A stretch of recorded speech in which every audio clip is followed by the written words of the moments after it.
Tu peux prononcer la parole sur une personne et la parole sera guérie. C'est pourquoi la Bible dit aspirer au don de l'esprit. Tu dois aspirer à recevoir l'onction de Dieu aujourd'hui et maintenant. Ce n'est pas pour appeler seulement aujourd'hui. Mais là où tu es, il y a une transaction. Alors sois simplement concentré parce qu'il y a une forte onction du Seigneur. Et de là où tu es, il y a une forte puissance de Dieu. Les bassins, la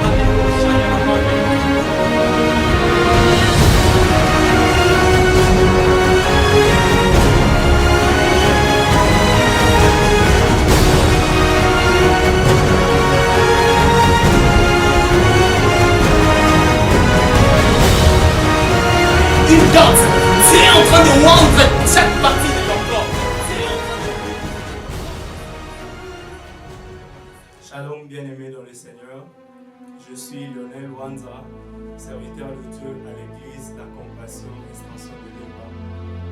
Et aujourd'hui, je viens partager la parole de Dieu avec vous.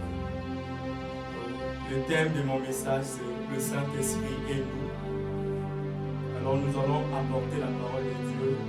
Je suis dans le livre des Actes des Apôtres, le chapitre 1er, durant le 7e et le 8e verset. Je m'en vais lire. Il est répondu, ce n'est pas à vous de connaître le temps ou le moment fixé que le Père a fixé dans sa propre autorité. Mais vous recevez une puissance, le Saint-Esprit survenant sur vous, et vous serez mes témoins à Jérusalem, dans toute la Judée, dans la Samarie et jusqu'aux extrémités de la terre. Alléluia. Bien-aimés, aujourd'hui nous allons partager la parole, expliquer qu'est-ce que nous attendons par le Saint-Esprit et quelle est la conception réelle du Saint-Esprit. Aujourd'hui, les gens parlent du Saint-Esprit comme une puissance. Aujourd'hui, les gens se limitent à concevoir le Saint-Esprit comme une simple puissance ou parfois les signes qui l'accompagnent. Mais aujourd'hui, nous voulons partager la parole de Dieu en nous disant que le Saint-Esprit est au-delà d'une puissance. Au-delà d'une puissance, c'est une personne. Je m'en veux dire, nous devons comprendre et retenir à titre de rappel que le Saint-Esprit n'est pas seulement une puissance, mais c'est une personne. La mauvaise définition du Saint-Esprit détruit et réduit ce cadre de compétences.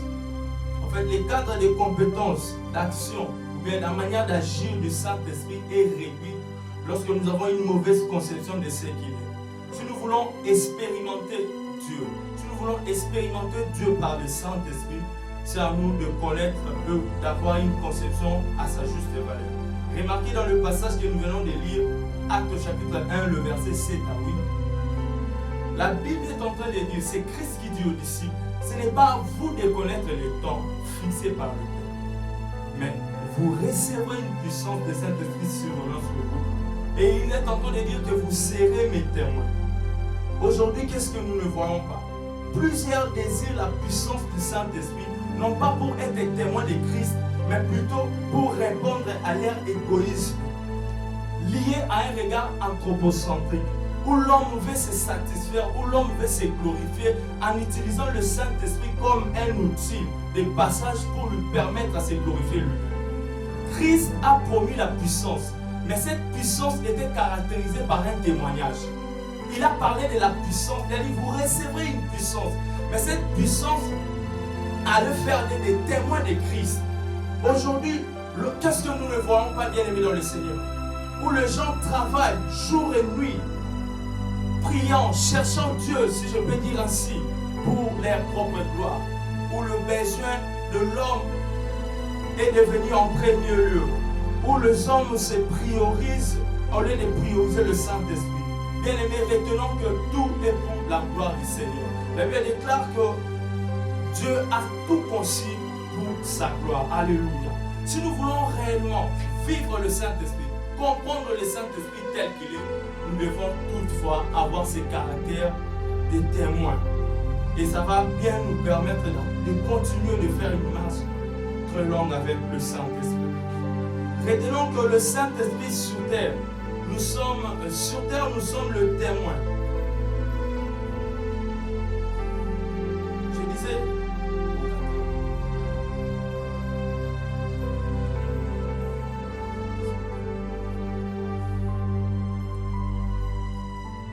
le Saint-Esprit sur terre est le chemin, la voie, le chemin ou la voie de la gloire de Dieu. Et lorsque nous empruntons ce chemin, c'est pour la glorification de l'œuvre et de la personne du Christ. En fait, le Saint-Esprit sur terre est venu glorifier Jésus. C'est ainsi qu'il fait de nous des témoins pour que nous puissions manifester ce que Christ est réellement. Non pas pour notre propre gloire, mais pour la gloire de Dieu. Notez qu'une christologie erronée réduit, abaisse la taille du Saint-Esprit. Et lorsque nous voyons que le Saint-Esprit, dans une autre forme où il peut toutefois satisfaire nos besoins, toutefois la mauvaise conception émane de la mauvaise personne de Christ. La mauvaise conception du Saint-Esprit émane de la mauvaise personne, de la mauvaise conception de la personne de Christ, j'allais dire. Sur terre, nous sommes à la charge du Saint-Esprit. C'est comme un formulaire d'inscription qu'on donne à l'université. L'étudiant est appelé étudiant si réellement s'il est passé d'abord par les préalables pour être admis en tant qu'étudiant. Et le premier préalable pour être admis en tant qu'étudiant, c'est l'achat des formulaires. L'achat de formulaires lui donne accès à l'université. C'est ainsi, bien aimé. Il en est le même aussi pour nous. Pour être témoin du Christ sur terre, il faut avoir les formulaires. Et les formulaires pour être témoin du Christ, c'est le Saint-Esprit, que beaucoup méprisent. Or, le Saint-Esprit, lorsqu'il veut faire de nous témoins du Christ, il passe par la méthode de la nouvelle naissance, où il nous convainc pour convaincre les autres. Alléluia. Et aujourd'hui, nous allons aborder ce moment par des aspects très importants. Le Saint-Esprit comme la direction, premier aspect, et le Saint-Esprit comme prise de décision. Le Saint-Esprit est une personne, comme je l'ai dit. Il nous enseignera sur toutes choses comme la Bible est en train de nous dire. Dans Ésaïe 55, le verset 8 à 9, là nous voyons le Seigneur est en train de nous dire que vos voix ne sont pas mes voix. Il est en train de préciser que sa manière de concevoir les choses est différente de notre manière de concevoir les choses. Sa manière de se voir tel qu'il est différente de notre manière de comprendre tel qu'il est. C'est-à-dire que lorsque nous voulons marcher avec le Saint-Esprit, lorsque nous voulons vivre avec le Saint-Esprit, nous devons comprendre que le Saint-Esprit est une direction. Retenons que réussir sa mission sur terre émane de la direction qu'on a reçue du Saint-Esprit. Et lorsque je parle de la mission sur terre, je ne fais pas d'abord allusion aux choses matérielles, je ne fais pas d'abord allusion aux bénédictions physiques, mais je suis en train de parler de réussir sa mission, atteindre le plan de Dieu sur sa personne. En fait, le Saint-Esprit nous permet d'atteindre le plan parfait du Seigneur. Le Saint-Esprit, comme direction, bien aimé, nous allons le voir, c'est la clé de la réussite. Je vais donner un exemple dans la Bible. Il s'agit d'un homme, il s'appelait Elimelech. Cet homme, en tant que père responsable d'une famille, un jour la famine a frappé Bethléem. Il a décidé, il a pris une direction. Lui, sa femme et ses enfants, quittant Bethléem, allant pour Moab. Et la Bible déclare que Moab, terre maudite. Cet homme ne savait pas. Homme juif de Bethléem qu'il était. C'est l'image des enfants de Dieu que nous sommes. Mais il a pris le chemin. Il a emprunté la voie que Dieu ne t'ait pas. Or, Bethléem, maison de pain. Moab, terre maudite. Donc pour dire, si la famine était à Bethléem, cette famine était circonstancielle. Parce que Bethléem était déjà caractérisé dès son origine comme maison de pain. Et cet homme a pris la décision de pouvoir quitter Bethléem pour aller à Moab. Et là-bas, il a rencontré sa mort et les deux enfants sont morts. Donc pour nous dire que le Saint-Esprit, c'est le garant de la direction. Il nous permet de faire des choses non pas selon nous, mais selon Dieu. Et faire des choses selon Dieu, c'est la clé pour la réussite. Le Saint-Esprit dans la prise de décision. Bien aimé dans le Seigneur, nous devons comprendre une chose, que le Saint-Esprit nous accompagne toujours dans la prise de décision. Je vais lire un verset. Je suis dans le livre des Actes, chapitre 15, le verset 28. Je lis dans la version Parole de vie. Écoutez ce que Parole de vie nous dit. Le Saint-Esprit et nous-mêmes avons décidé de ne pas charger davantage, de ne pas vous charger davantage, mais vous devez obéir aux commandements suivants qui sont obligatoires. Seigneur est en train de dire dans ce même verset, car il nous semble bon au Saint-Esprit et à nous-mêmes de ne pas vous imposer d'autres obligations, celles qui est strictement nécessaire pour vous. Lisons encore un autre verset. Actes chapitre 13, le verset 1 à 2. La Bible déclare, Actes chapitre 13, le verset 1 à 2.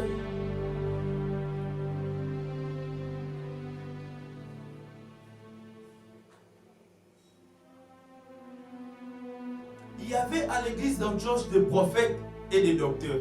Barnabas, Simeon appelé Niger, Lucius de Cyrène, Manahem qui était élevé avec Hérode de Tétras, et Saul.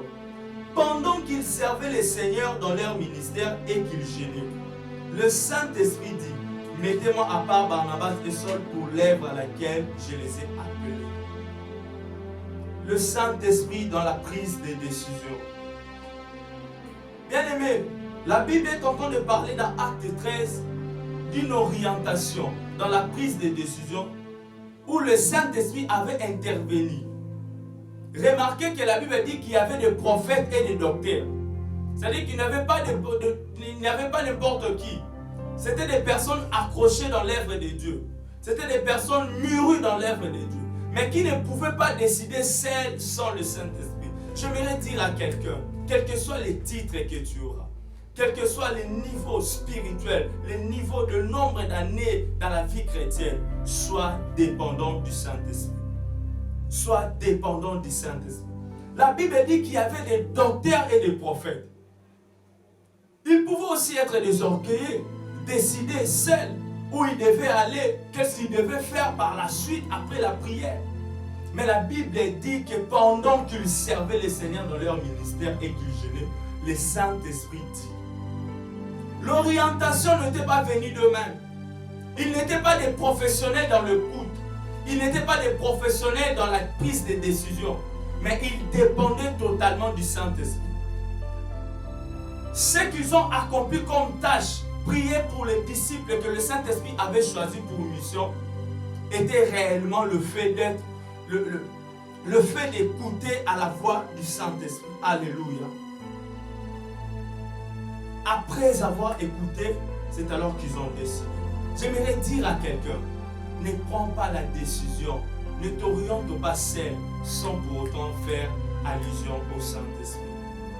Sois dépendant du Saint-Esprit, car la dépendance du Saint-Esprit, c'est la clé de la réussite. Si tu veux réellement réussir ta vie, si tu veux réellement réussir ta mission sur terre, sois dépendant du Saint-Esprit. Si Paul et ses compagnons, des docteurs en parole, étaient dépendants du Saint-Esprit, à combien plus forte raison, moi et toi, soyons dépendants du Saint-Esprit. Alléluia. Dans Acte 15, le verset 28, il y avait un problème qui s'est posé. Et le problème était que les disciples voulaient partir. Et pendant qu'ils voulaient partir, il y a eu d'autres disciples qui ont voulu charger le disciple qui devait réellement aller en mission. Et il y avait comme contradiction. Où, coûte que coûte, il fallait décider. Et remarquez, ce que j'aime avec les disciples, ils n'ont pas décidé seuls. Ils n'ont pas décidé seuls. La Bible dit, en effet, le Saint-Esprit et nous avons décidé. Et qui étaient à la chambre haute, et qu'ils avaient expérimenté la gloire du Saint-Esprit, où dans une seule prédication, plus de 3000 âmes, où l'ombre de Pierre pouvait guérir le malade, où les paralytiques du temple de la Belle pouvaient être visités par une déclaration seulement. Mais regardez ces hommes-là, pour une prise de décision, ils étaient des dépendants du Saint-Esprit. J'aimerais dire à quelqu'un, sois dépendant de l'Esprit. Sois dépendant du Saint-Esprit. Sois dépendant du Saint-Esprit. J'aimerais conclure mon message en disant ceci. Plusieurs aujourd'hui échouent dans la vie, ratent la cible parce qu'ils ont une mauvaise conception du Saint-Esprit. La mauvaise conception du Saint-Esprit te détruira. Or, je ne peux que comprendre la mauvaise conception du Saint-Esprit tire sa source à la mauvaise conception qu'on a de Christ. Qui est Christ réellement pour toi?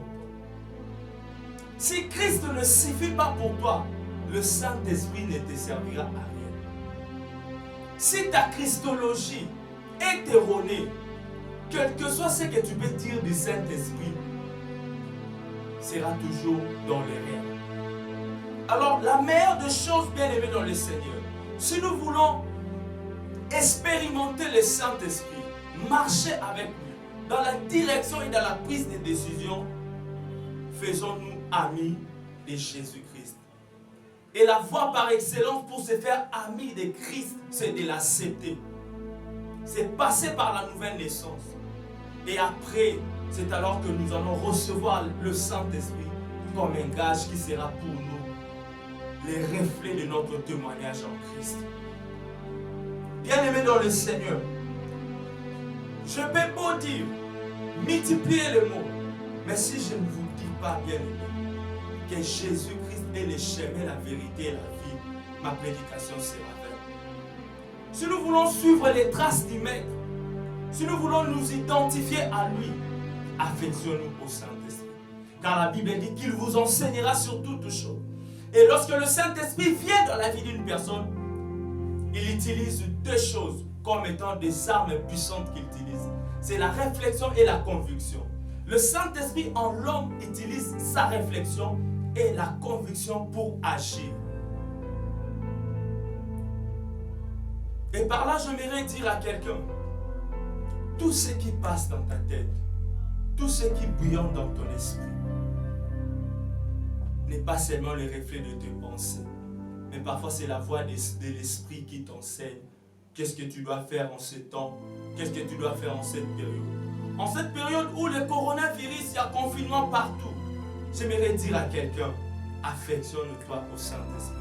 Il t'enseignera la voie de sortie. En cette période de la crise, où les difficultés s'invitent à tout moment, j'aimerais dire à quelqu'un, accroche-toi au Saint-Esprit et il t'enseignera ce qu'il faut faire. Prions avec moi. Seigneur, au nom de Jésus, nous avons parlé de ta part. Nous avons compris que sans le Saint-Esprit sur terre, nous ne pouvons rien.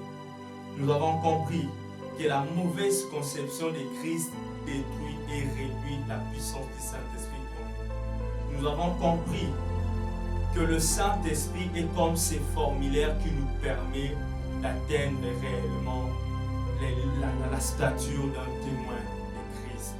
Merci pour ta gloire. Merci pour ta parole. Dans le nom de Jésus. Amen. Que le Seigneur vous bénisse. Ton nom s'élève en majesté de mes lèvres. Je